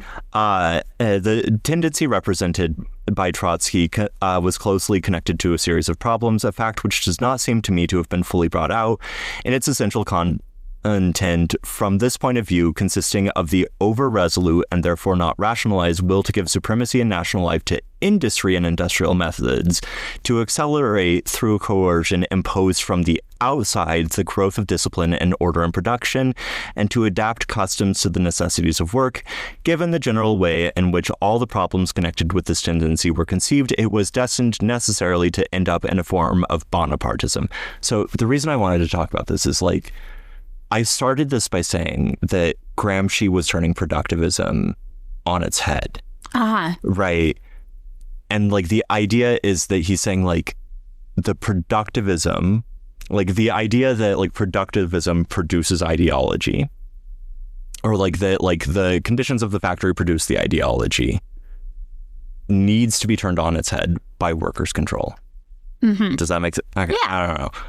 I mean, it makes sense. Is that your assertment? Yeah. Well, no. I mean, I think that's what you think. I think that's what Gramsci is saying, and I think that like the interpretation. So generally speaking, when you read like Althusser on Gramsci, even when you read Stuart Hall on Gramsci, when you read, okay, Madeline just did a thing. Madeline did it. Well, it was like David trails off volume wise. And I think I've been talking very loud. That was very quiet. Trail off. I think I've been talking very loud. That is a great volume. Okay. Well, in any case, when people talk about Gramsci, they tend to articulate his ideas about organic intellectuals, about hegemony, in a way that tends to privilege a certain kind of academic class that has no fucking connection to like the actual conditions of the working class. And that's not what Gramsci was saying. And Gramsci is saying that, right, the ways in which we interpret the connection between ideology and material conditions tends to privilege the capitalist framework. Yes. Right. Understanding a communist framework means going outside of that framework, means understanding the workers as being the source of, I don't know. I know what you're saying. Honestly, it does feel, okay, I have some thoughts on this. Okay. So I obviously am of the opinion that, I share the opinion that sometimes our expressions of Marxist ideas rely too heavily on a type of maybe intellectualism that is alienating for some members of the working class. However, I reject the idea that the working class is stupid or can't comprehend these things, and I also reject anti-intellectualism. I think the problem is we have to make these concepts appeal to the working class, and we're up against a lot. And you have to understand the reality of the working class to make these concepts appeal to them. So I think what Gramsci is kind of saying is that if you are not a worker, if you are not out there on the floor, if you are not next to these people, if you are not relating to them, if you're not speaking their language, you're never going to have success with this. You're never going to get through to people. And I think that what he's saying is that, you know, if you are under the Marxist impression that the proletariat will lead the revolution, which, you know, up for some debate. We've seen the peasantry leading a lot of these revolutions, but I assume that the same critiques can apply, right? Yeah. You need to be engaging with the people that you suspect have the power to lead the revolution. And I think a lot of the idea of vanguardism in particular is that when these people come to want to have a revolution, you need someone there to support them. Well, so yeah. This, I think, is what Gramsci was getting at, where it's like there was nobody there to support these workers when they came to these revolutions. There was no party that had their back. There was nobody with a bigger plan. When they took over the factories and they're like, look, we're making cars. We're making cars without them. We fucking know how to make, and like, you know how to make cars. They needed someone to step in and say, yes, you do know how to make cars.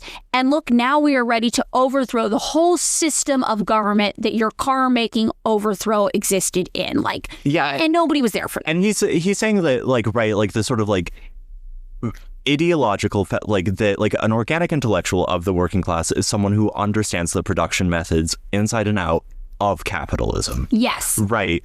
Like, and I think, right, and like understands those production methods as like fundamentally, in a sense, correct, but correct by coercion. Yes. Right. And that like the idea of efficiency, like the idea of like just capitalist, like Fordist ass fucking production lines is efficient, whatever. It is. But I think the thing that we really see in all of this, and when Gramsci was like, we need a strong communist party, it's not that we need a strong communist party to guide the worker necessarily. It's to reflect the will of the worker and provide support when the worker reaches a critical point like that, where they're like, okay, we took over a factory. What happens next is the bigger picture.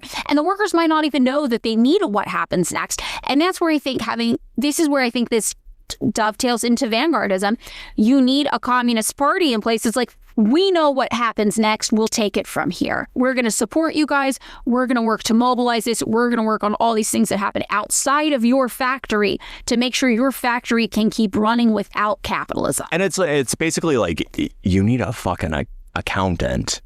Basically. And that's what the dictatorship of the proletariat becomes in these situations with vanguardism. It's like, you need someone running the money outside of the factory. You need the centralized planned economy. Well, no, I mean, it's just like, okay, when like the fucking fiat shareholders decide to fucking like throw the ship overboard or like throw you overboard, you need someone who's like, okay, we know how to fucking make sure that like the like ore gets from like right. And to me, that's the central planned economy. Like that's what the government under the dictatorship of the proletariat exists for. And I think like what a like because I think for Gramsci or for a lot of like Marxists who don't have like who have never like worked in a like whatever type in a productive role. Let's say. I'm going to say a lot of American Marxists because I'm going to say... we don't have a lot of production here. Yeah. Though, I mean, that's actually not true. We have a lot of production here. We do not have a producer economy, right? Like what kind of production? We have like a lot of heavy industry production, but it's largely automated, right? Like the number of workers working in production is disproportionate to the number, like the amount of production. What industries are you thinking of in the United States? Automotive, heavy industry. Do we have a huge automotive industry here still? Relatively. Do we? Yeah. I wasn't aware. I mean, this is, I can't remember the actual statistics, but this is from Robert Brenner's The Boom and the Bubble, which I think was written in 2000, so very out of date, but I think the logic still stands. Okay. Which is that at least in 2000, the amount of production or like the like rate of production in the United States was at historic highs, while the rate of workers working in productive industries was at historic lows. Interesting. Right. I mean, it does make sense. The United States becomes more and more productive. Yeah. I mean, as technology advances, we're just not able to see as normal people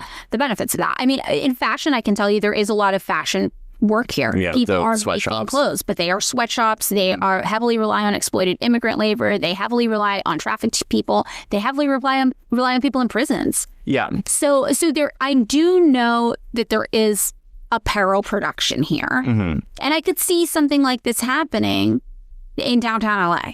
Yeah. No, I mean, I think like the point being, right, most American Marxists do not have like a material interaction with like production, with like the like conditions of production, how it fucking happens. I honestly think the bulk of this type, the bulk of the work I think that most working class Marxists engage in, I would say probably has to do with shipping and warehousing. Yeah. UPS workers, warehouse fulfillment at Amazon. I think that is where we are seeing a lot of that kind of organic worker Marxist movement pop up. People, truck drivers, people who are transporting things. No, this is in that same Robert Brenner book, right? He points out, again, I haven't read this book in a couple of years, so from memory, he points out that from the 1980s onward, with deindustrialization in the United States, the bulk of the working class, the working classes in the United States, becomes centralized in service industries, which means that it becomes largely women and largely people of color, right? Which like And so you get like a sort of like, large disconnected bourgeoisie who works in some sort of like basically IT ass shit. And then like disaggregated working class working in shipping or logistics. Yeah. Right. Do you feel like the bulk of it is shipping, logistics, that kind of thing? I mean, there obviously are service workers, but I think most of the Marxists that I am aware of just in my real life usually do work in fulfillment of some kind, distribution or fulfillment. And I think, right, like the thing becomes like not to reject the processes of capitalism. Right. But to reject the coercive domination of the capitalist class. Exactly. Right? Like that is Gramsci's perspective. That's also Marxism. It's like you need capitalism as a mode of production to get you to socialism. And that's like why when we see the peasant revolutions, right, they established their own capitalism as part of their socialist model. They're like, it's not capitalism because we're communists, so it's socialism, but there's a capitalist mode of production at play during that stage while they're developing the factory council type shit. Exactly. Right? Like, and I think, right, like Gramsci at another point uses the idea of scribes as like an analogy, where he's like, oh, it could seem like this monotonous work. However, at a certain point, like a person becomes so expert at scribing and like Middle Ages ass shit, like copying of script, that they can like dissociate like what they're doing with their hand from what they're doing with their mind. And this becomes like a development in the process of capitalism that is actually good. Right? It becomes a part of like again, I've always thought Gramsci is a productivist. He just wants to take away the coercive aspect of it. I mean, I relate to that a lot. I love bureaucracy. I love efficiency. I love spreadsheets. I love all this shit. So he's a logistics guy. When we've talked about like the guy with the stopwatch behind the factory worker, he's like, give the factory worker the stopwatch. Right. And you see what happened. Yeah. More effective.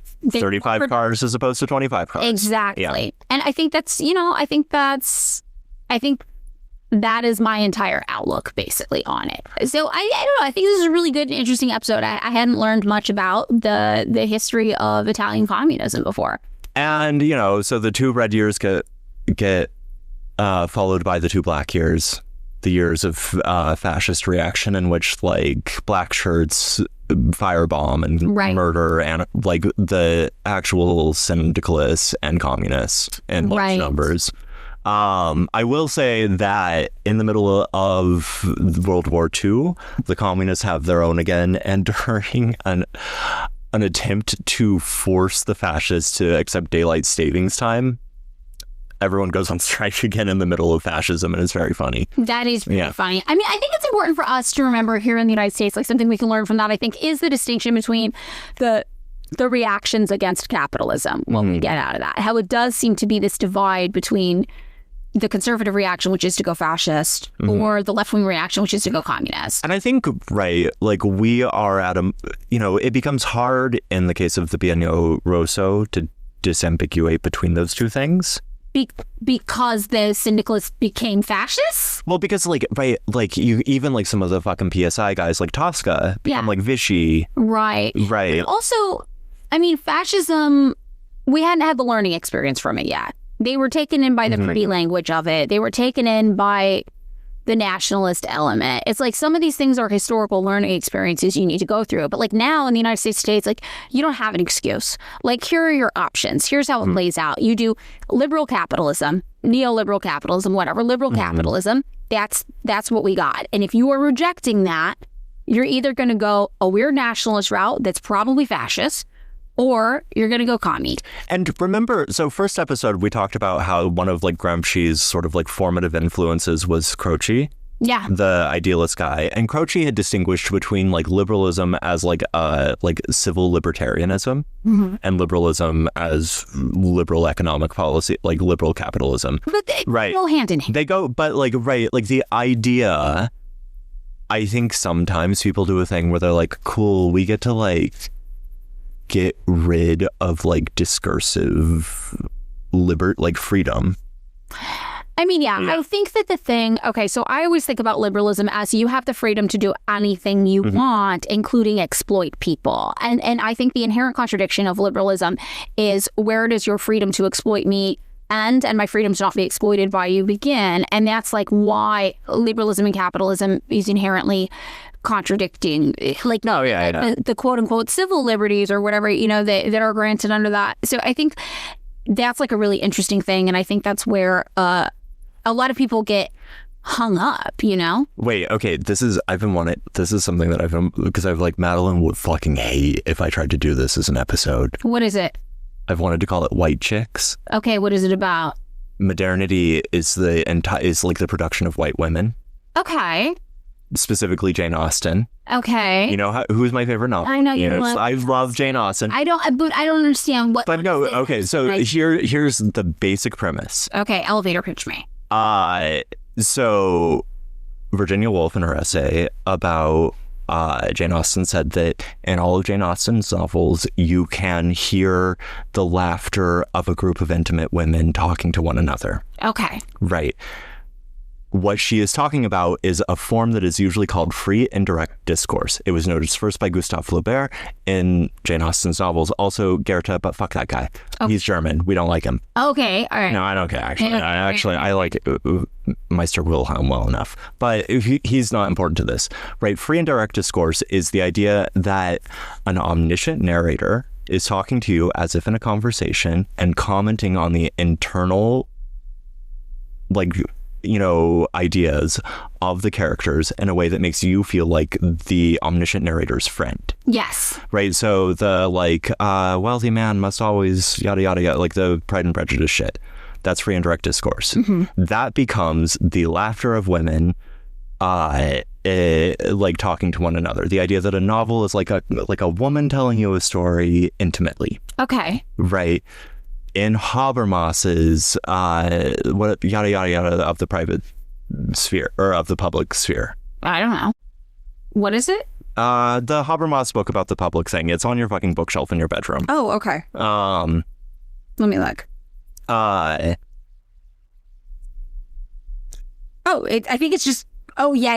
It's the structural transformation of the public sphere. Yeah. There we go. Yeah. He associates the production of the bourgeois public sphere with the kind of distinction between the public and private associated with free and direct discourse in Austen's novels. Okay. So White Chicks created bourgeois public sphere. Okay. Are you following the argument so far? Yeah. For a lot of these, I was thinking of the movie White Chicks. No, I think that if we did the episode, I would make you make the image. Of White Chicks, the movie. The movie. Oh, okay. It's funny. It's Madeline would hate this. I'm telling you. I would hate this because we're talking about literature. We are. Which Madeline hates the humanities. I hate the humanities. Do you like art? No. Do you like poetry? No, hate it. What about performance art, which is basically poetry and art? Performance art is quite literally torture to me. I mean, I was being glib about art. There is some art I like. Mm-hmm. My favorite art is 13th century religious art. Mm-hmm. 14th century religious art. Pretty much any Byzantine religious art. Before the public sphere even existed. Yes, I love Before the public-private distinction. I love Byzantine religious art. I'm just saying. I also like some modern art. Who's a fucking modern artist you like? I like the colors. The guy who does the colors. I like. You're talking about Mondrian. No, not Mondrian. No, the guy who does the. You just look at it and it's like it's blue. Oh. It's like fucked up. Eve, what's his face? No, it's not the actual blue guy. It's what's the? Hold on. Oh, fuck. Ann Carson has Parkinson's. She just wrote a really sad, heartbreaking article about it. Oh. That's very sad. But no, she wrote a long time ago, speaking of, she wrote a poem called Eras of Eve Klein, who's the blue guy. No, I mean Rothko. Oh, yeah. I like Rothko. Yeah, okay. I enjoy Rothko. Mm-hmm. I also, there's other art I must like. Mm-hmm. It can't just be Rothko and the Byzantines. Isn't your take on like Ab X that it's all a CIA plot? I think that contemporary art.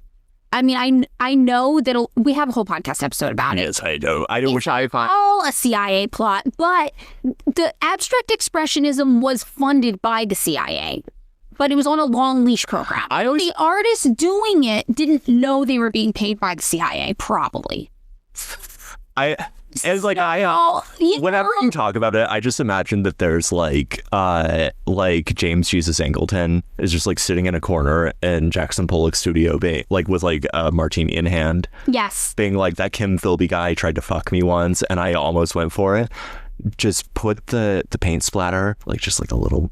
Oh yeah, no. I mean, definitely, he was being paid. We know Jackson Pollock was paid by the CIA, but I don't think Jackson Pollock knew he was being paid. Do you think Angleton was ever in the No, I don't think so. Unfortunately, just like, I think that's too close. Too close. More degrees of separation. Long leash program. Long leash. Paid through a shell company of a shell company of a shell company of a collector of a shell company of a shell. You know who the CIA also fucked with? It's always really funny. Iowa Writers Workshop. Oh, I do know about that. There's speculation that maybe Frank Zappa also. Yeah, but I feel like that's a conspiracy. I don't know.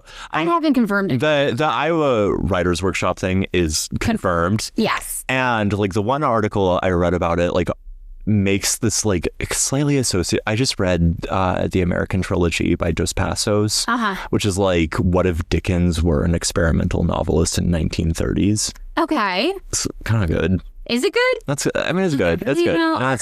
It's good. It's good. Dos Passos eventually became right wing in the 50s. But he was a communist in the 30s. Got it. Weird.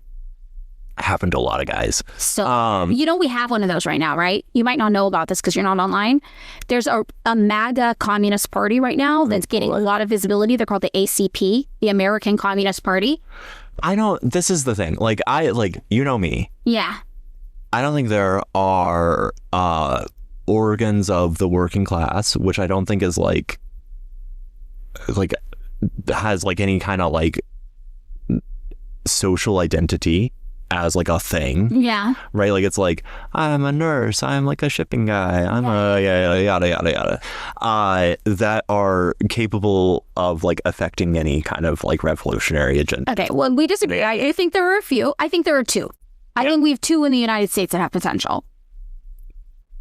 Yours. The one that I'm currently working to, and then the FRSO, I think, is what the abbreviation is. The FRSO. I hate to say it. I feel like I'm in the syndicalist line where I'm just down to party. It's the Freedom Road Socialist Organization. They started in 1985, and they have been picking up a lot of steam and doing a lot of stuff. Is the ultimate plot twist of our lifelong friendship now, David, that you become the anarcho-syndicalist and I become the hardcore Marxist? I'm just down to party, man. I mean, I don't know. I was always just maybe David was the anarchist all along. I was just a nerd, and I read Capital to piss off my Bible teacher at my evangelical high school. I get it. Okay, well, so David was the anarchist all along. I hate the humanities, and you now learned a little bit about Gramsci in Italy. And Italia. Sound off in the comments if you want to hear white chicks. I don't know how that episode's going to work. Thanks so much for listening to another episode of Pick Me Up, I'm Scared. You can find us over on Patreon at patreon.com/pickmeupimscared, where for $3 a month, you can access our bonus content, of which there is much. If $3 a month is too much for you right now, though, we totally get it, and we are just happy you're here.